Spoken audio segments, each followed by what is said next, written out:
ಯೋಚನೆ ಮಾಡ್ತಿದ್ಯಾ? ಯಾಕೋ ಅಮ್ಮ ನೆನಪಾಗ್ತಾ ಇದ್ದಾರೆ. ಅಮ್ಮನ ಜೊತೆ ಮಾತಾಡಬೇಕು ಅಂತ ಅನಿಸ್ತಾ ಇದೆ. ನೆನಪಾದ್ರೆ ಫೋನ್ ಮಾಡಿ ಮಾತಾಡು. ಅದಕ್ಕೆ ಯೋಚನೆ ಮಾಡ್ಕೊಂಡು ಕೂತ್ಕೋಬೇಕಾ? ಅದು ಇಷ್ಟೊತ್ತಲ್ಲಿ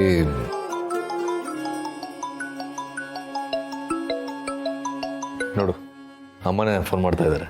ನೋಡಿದ್ಯಾ, ಇಲ್ಲಿ ನೀನ್ ಅಮ್ಮನ ನೆನಪಿಸ್ಕೊಳ್ತಾ ಇದೀಯಾ, ಅಲ್ಲಿ ಅವ್ರು ನಿನ್ನ ನೆನಪಿಸ್ಕೊಂಡು ಕಾಲ್ ಮಾಡಿದ್ದಾರೆ. ಫೋನ್ ಪಿಕ್ ಮಾಡಿ ಮಾತಾಡು. ಹಲೋ ಅಮ್ಮ, ಹೇಗಿದ್ಯಾ? ನಾನು ಚೆನ್ನಾಗಿದ್ದೀನಿ ಪಾಪು.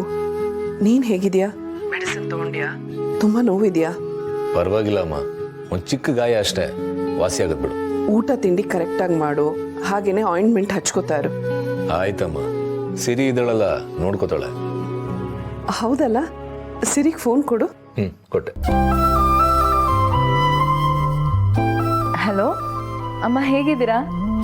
ನಾನು ಚೆನ್ನಾಗಿದ್ದೀನಿ ಪುಟ್ಟ. ನೋಡು, ಯಾವುದೇ ಕಾರಣಕ್ಕೂ ಅವನನ್ನೊಂದು 2 ದಿನ ಮನೆಯಿಂದ ಎಲ್ಲೂ ಆಚೆ ಕಳಿಸ್ಬೇಡ. ನಾನು ಹೇಳಿದ್ರೆ ಎಲ್ಲಮ್ಮ ಕೇಳ್ತಾನೆ. ನಾನು ಕೆಲ್ಸಕ್ಕೆ ಹೋಗ್ಬೇಕು ಅಂತ ಹಠ ಮಾಡ್ತಾನೆ. ಇರಿ, ನಾನು ಲೌಡ್ ಸ್ಪೀಕರ್ ಆನ್ ಮಾಡ್ತೀನಿ, ನೀವೇ ಮಾತಾಡಿ. ಪಾಪು, 1-2 ದಿನ ರೆಸ್ಟ್ ಮಾಡು, ಆಮೇಲೆ ಕೆಲಸ ಮಾಡೋದು ಇದ್ದೇ ಇರುತ್ತೆ. ಅಮ್ಮ, ನಾನೀಗ ಹುಷಾರಾಗಿದ್ದೀನಿ, ರೆಸ್ಟ್ ಮಾಡೋವಂಥದ್ದು ಏನಿಲ್ಲ. ನನಗೆ ನಿನ್ನ ನೋಡಬೇಕು ಅಂತ ಅನಿಸ್ತಾ ಇದೆ. ಕೆಲಸ ಮಾಡ್ತೀನೋ ಬಿಡ್ತೀನೋ, ಅಟ್ಲೀಸ್ಟ್ ನೀನು ನೋಡೋಕ್ಕಾದ್ರೂ ನಾನು ಅಲ್ಲಿಗೆ ಬರ್ತೀನಿ. ನೋಡು, ನೀನು ನನ್ನನ್ನು ನೋಡೋಕೆ ಇಲ್ಲಿಗೆ ಬರಬೇಕು ಅಂದರೆ ಹುಷಾರಾಗಬೇಕು. ಅದೇ ಥರ ಇನ್ನು ಮುಂದೆ ಯಾವಾಗಲೂ ನೀನು ಹುಷಾರಾಗೂ ಇರಬೇಕು. ಹುಷಾರಾಗಿರ್ಬೇಕು ಅಂದರೆ ಈ ರೀತಿ ಏನೇನೋ ಆಯ್ತಲ್ಲ, ಅದಕ್ಕೆ ಹೇಳ್ತಾ ಇದ್ದೀನಿ. ಇನ್ನು ಮುಂದೆ ನೀನಾಗಲಿ, ಸಿರಿ ಆಗಲಿ, ಸಂಧ್ಯಾ ಆಗಲಿ ಆಚೆ ಓಡಾಡಬೇಕು ಅಂದರೆ ಹುಷಾರಾಗಿರಬೇಕು.